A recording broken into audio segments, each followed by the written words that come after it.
Meet 𝐷𝐷𝐷 Kinyakile, a mechanic in Tunduma, Tanzania. This is his workshop. It is a hub of activity.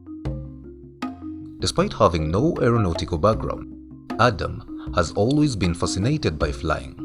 It is this fascination that led to this.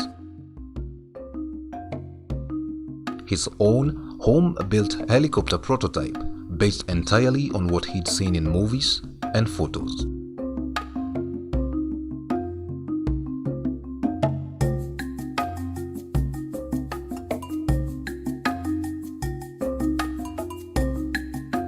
Mimi kwa majina naitwa 𝐷𝐷𝐷 Kinyakile.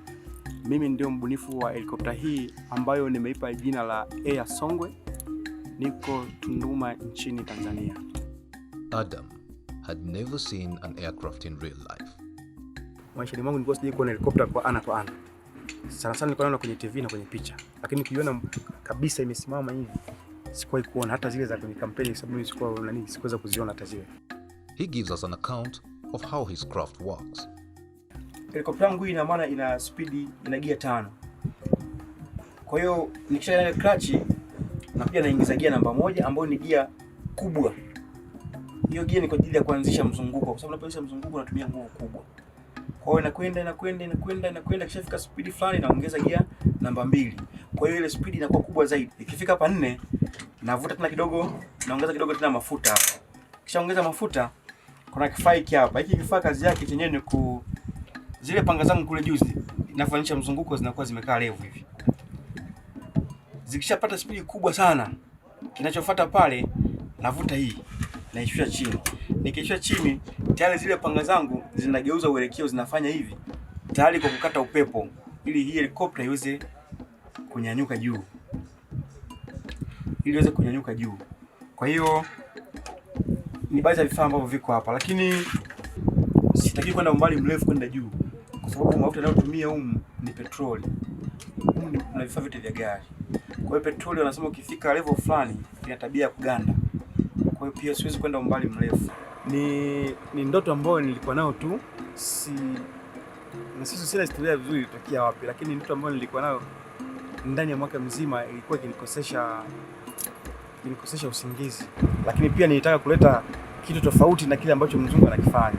Kama sio lazima tufanye kile kitu ambacho ile njia ambayo amepita mzungu, basi sisi tupite njia hiyo. Kwa hiyo mimi nilikuwa natafuta ajabu kwamba kama 2 ongeza 2 ni 4, basi pia kuna 1 ongeza 3 pia ni 4.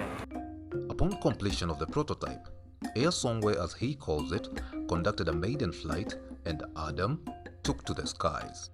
Nilishafanya majaribio ya kuruka. Japo sina kipimo halisi kwamba niruka umbali gani, ila niliruka na mpaka unapoona hapa sasa hivi, ndugu mtangazaji, unaona kule nyuma kuna mkia umekatika, panga la nyuma, panga lipo, lakini pia panga za juu kama ulivyokuwa umeziona zilikuwa zimeshuka. Changamoto ambazo zipo kwenye helikopta ni kwamba uwezo wa kushuka haina. Na nise bado haikupata kipimo sahihi ni jinsi gani upepo unatakiwa kubalance ili uweze kuinuka vizuri na kushuka vizuri. 𝐻𝐴𝐺𝐳 was built in a span of 5 months from salvaged mechanical parts and an overhauled motor vehicle engine.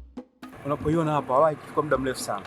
Ilichukua miezi 5 tu kuitengeneza, ila kuifikiria kama ninavyosema ndio ilichukua muda mrefu. Gharama yake kwa kweli, ndugu mtangazaji, sikuwahi kufanyia rekodi. Unajua sisi wabunifu mara nyingi kitu kikisha kwa kwenye damu mpaka kitoke ndio unaanza kupata akili kwamba hivi hapa ni uwezo kufikia gharama, lakini kwa kweli kama unapoona hapa vitu vyote hivi nimetumia ni vitu vya magari. Kwa mfano hiyo engine ambayo nimetumia kwenye helikopta hii ni engine ambayo ilikuwa kabisa ipo kwenye gari, inafanya kazi vizuri kabisa. Niliamua kubomoa gari kwa sababu tu ni kitu ambacho kilikuwa kinanipa shida ndani ya moyo wangu.